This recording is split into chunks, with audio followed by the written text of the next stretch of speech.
Hey guys, it's Mr. Dunlow here with your week 4 instructions for the week. You've already found this video, which means you probably in the same folder can see the link to the hyperdoc that's going to have everything you need for the week.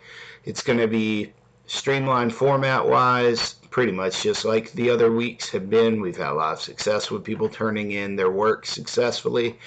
Email your teachers, come to office hours, let us know if you have any questions. So this week what we're talking about paired passages. If you know that a pair of things means two things, and you know that a passage means a chunk of text you read, then you already know what a paired passage is. So that means we're going to read two things, and then we're going to analyze those two things. So let's check out how we're going to do it.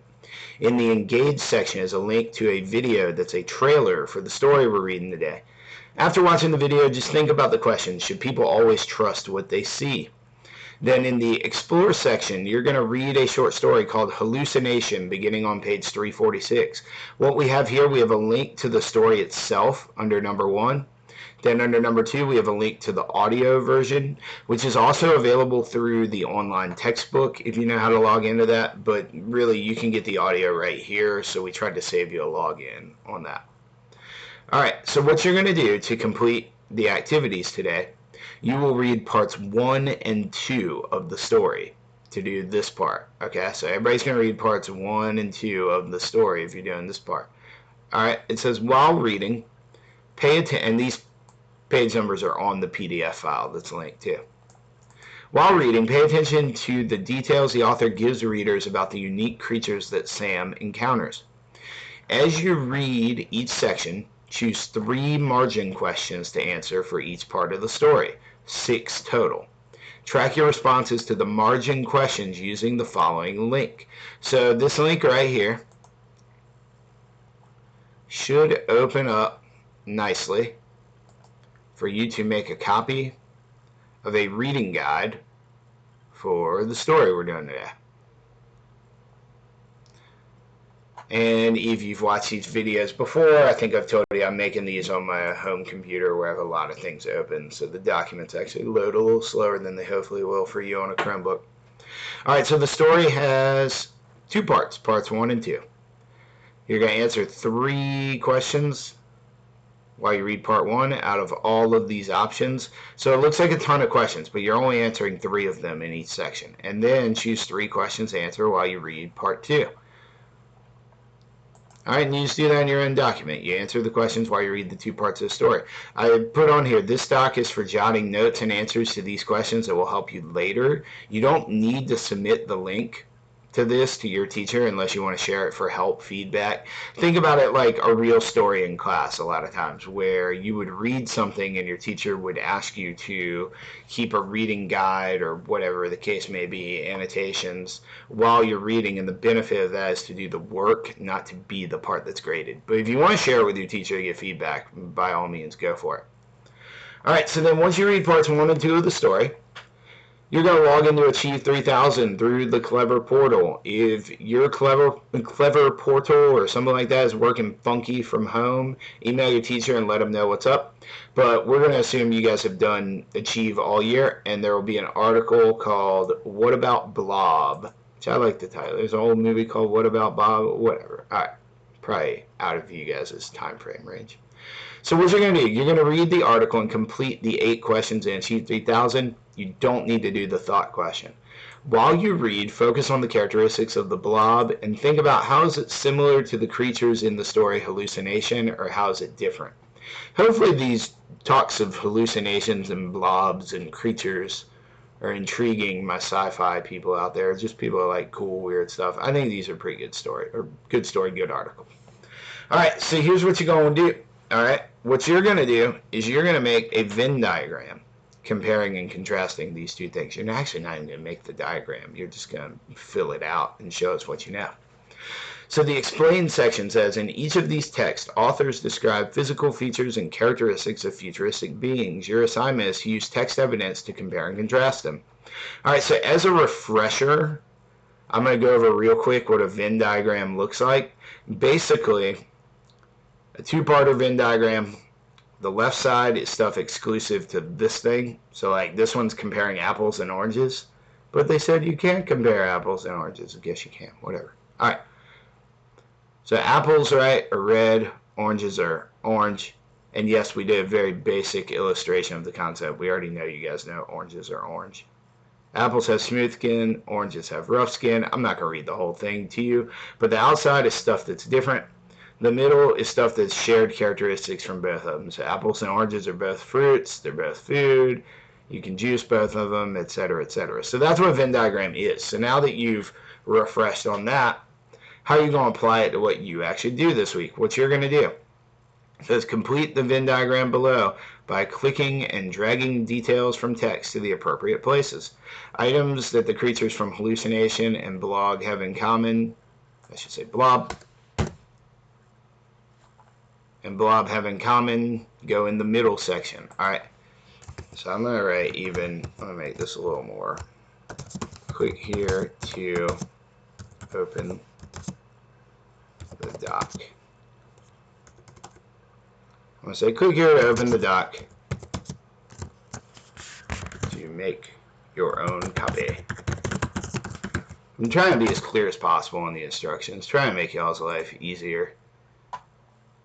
I have my own kids at home going through school from home now, and I know that the more clear we can be on what we want you guys to do, hopefully the easier it is for you and your parents. And we can focus on the reading and comparing and stuff, and not the how do I turn it in. Alright, so you make your own copy. And it's going to come up with a Venn diagram. Boom! If yours looks a little funky and it's hanging off the edges like this, mine does that sometimes too. And then if I can change the zoom or the view or the full screen, like before I started this video, it did not look like that on my browser. But then you can go to like view and change your level of zoomness. So I can, or you can do this with control plus or control minus too. Just on the browser. But if I go like this, like zoom 50%, see how that fits now? Alright. Just play around with the zoom level on your browser. You can also hold down the control key and do plus and minus. That helps. See how I'm doing that? I'm pushing plus now while holding control to zoom in. I'm holding control and pushing the minus key to zoom out. It does not matter that it's hanging off the edges of the white space like this, because it's not like we're printing this out. We can view your file right now even if it hangs off the edges, so don't worry about that. Alright, so we have 12 things over here, 12 pieces of text. What you're going to do, first one says, ability to transfer knowledge to other beings. If you think that applies only to the blob, boop, you put it there. I like to make sound effects. If you think it applies to only the hallucination creatures, you'd go scoop, put it right there. If you think that applies to both of them, you'd go scoop, put it right there. And don't worry about like perfectionism of the lines and stuff like that. Like if it's hanging like that, I'll know you meant to put it in the both section. We're more worried about your reading and analyzing the content than we are prettying this thing up. Because we tried to jam all of this into the one Venn diagram. If it really bugs you, you can change the font sizes and stuff. I'm cool with that. That's fine. Alright, but you fill out that Venn diagram, right? Easy peasy with what you think. Now that is going to require, I made the procedure of that look really easy, but to know what in the world you're talking about, you are going to have to read both the article and the story pretty closely to get the answers to those 12 questions and what they apply to. And that's why thinking and reading closely and taking those notes earlier on during the story and the other document will help you. So I went through that very, very quickly because it's procedurally quick, like the technology is easy, but just be careful with it when you're answering the questions. All right, so that's your document, and then it says reflect. Answer this question in the same doc as your Venn diagram. Should people believe everything they see? Hey, look at this. It's right down here. And yes, the font's tiny. I made the font kind of tiny because we're trying to fit this all into as few documents as possible for you guys. Should people believe everything they see? Explain in 1 or 2 sentences. That's it.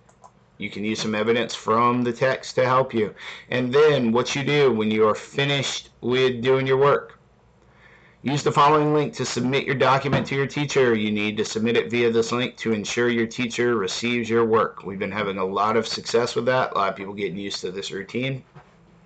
I just want to check here to go over it real quick. All right, Emergency Learning Week 4 turn in. You choose your teacher. Choose your block. Write your name. Write your last name. Yes, I'm just typing letters. Alright, paste your editable link to the file title. That should not say week 2. Mr. Dunlop messed that up and we'll fix it. Yes, I want to leave. Alright. And yes, I'm copying and pasting the same form format every week.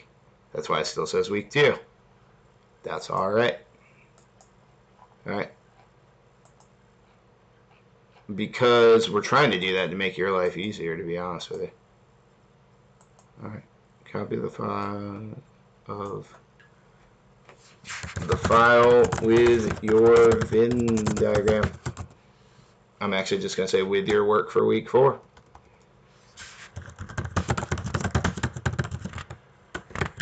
Alright. Can't talk. Make sure before you copy the link, the settings say anyone with the link can edit. So let's go over how to do that real quick. What you're going to do, you're going to go up here, you're going to click share. Right now mine says private only to me, so I need to change that. I need to go to get shareable link. I need to let my computer think. It says anyone at Virginia Beach City Public Schools with the link can view. Just change that to can edit. Copy the link. Click done. And then you just paste that right in there. And then click submit and your teacher will have your work for that assignment. And then as we continue through the document, I think the extend options are pretty cool this week. If you want to further express your learning, here's an option for how to show your understanding in a creative way. It says, in Hallucination, the author creates a futuristic world in which people are given work assignments from central computer. I like this story. Continue reading the story through the end of part 3, and then create a one-pager. Or infographic, you could call it. Basically, if you're used to, sometimes I do a one-pager with my kids where it's like, put this here, this here, this here, and then sometimes I'm like, one-pager means put the stuff on one page. That's what we mean here, that kind of one-pager. Like, just fit it on a page. So anyway, you create something, an image, either on paper, combo of images and words on paper or on a document, using whatever you want to create it, of what you think that represents what you think central computer would select as your assignment. Include details and images that show why you think that would be your assignment. Submit your work to your teacher by sending your teacher a link via email. You can either link directly to a file, or if you do it on paper, you can take a picture, upload it to Drive, share it. Ask us if you need help with this process, because if you take the time to make something cool and go above and beyond, we definitely want to see what you came up with. Alright, so that's it for, I'll put that thing on the screen. Oh no, I made my screen look all red. That means it's time for me to go. Alright, hey, that's it for week 4, y'all. We hope you all are doing as well as possible. If you need anything, say hey to your teachers. If you have questions about how to turn in the schoolwork, let us know. We'll see you guys during our office hours this week. Everybody, hope you're doing well. Alright, see ya.